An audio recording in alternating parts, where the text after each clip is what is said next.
You rip people's eyeballs open with a laser. I'm an ophthalmic technician of the highest level, which means so I help counsel people for eye surgery, but then I also help run lasers for eye surgery on Fridays, like LASIK eye surgery.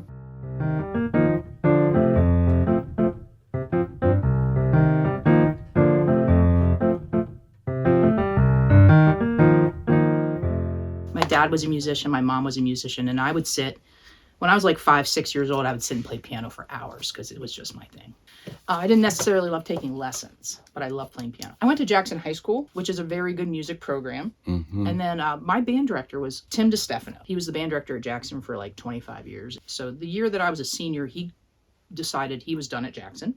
He went to Mount Union College. He was almost like my dad. So for me, it was really natural. I just followed him over to Mount Union College. I got a good scholarship there, and I got my music degree from there. My father died when I was like 16 years old. So I was in this period of time in my life where I didn't know what I wanted.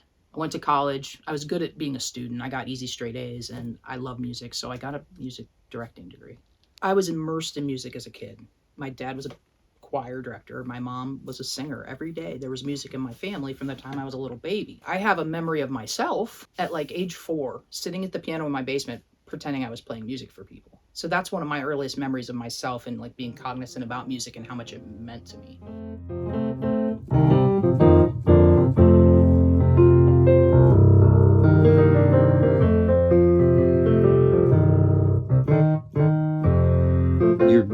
What happened to your eyes so you didn't have the glasses? This is a huge story. This is a huge portion of the story. So after college, I was supposed to, go be a band director.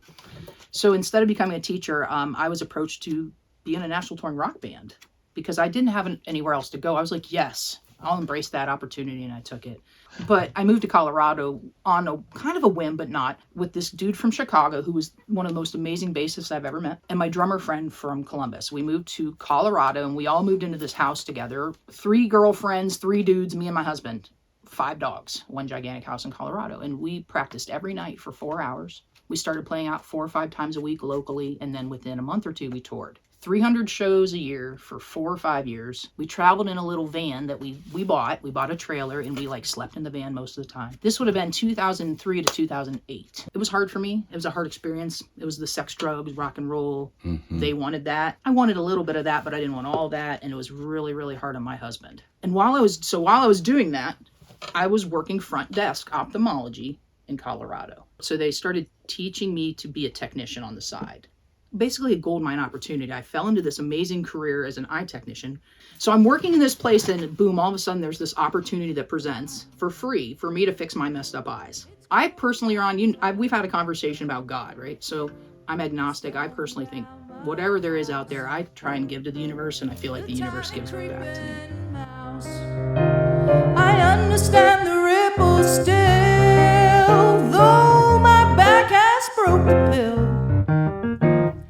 Is it gonna stop? Is it gonna end? I look to the mirror, is it foe, is it friend?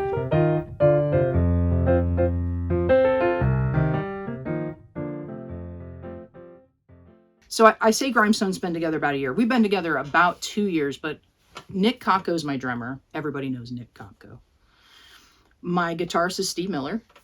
My bassist is Bill Marzano, and he is actually from Chicago, but he lives in Akron, and he's been in all sorts of different projects. But yes, I love vocal harmony. I like vocal harmony and dissonance and resolution. And gotcha. I'm the big singer in the group, but Steve also does like to sing. And then Nick is a great singer. He's a great singer. He can sing harmony like a champ.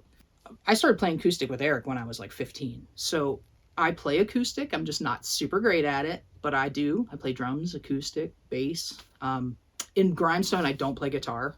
I play a dual decker keyboard system, my Kurzweil on the bottom, my Nord on the top.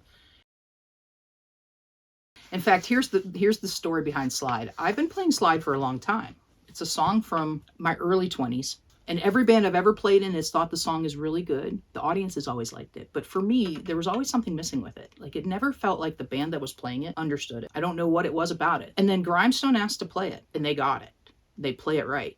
And so I'm like, yes, I love this song. Finally love this song that I've been playing forever. Why do you think they got it? Because they get me. It's an emotional song. It's not just a play through kind of song. You have to feel this song and understand the emotion behind it and the ebb and flow of it. It's kind of got a Purdy beat behind it.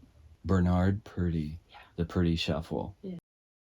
So this would be sort of a rediscovery of an old song. Yes. It's that a you song wrote. that I'm really loving for the first time in a long time. I'm really loving it.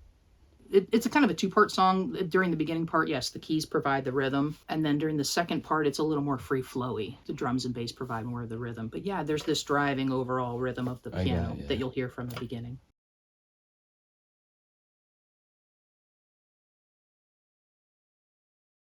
You should have heard what he was saying to me just earlier in the day.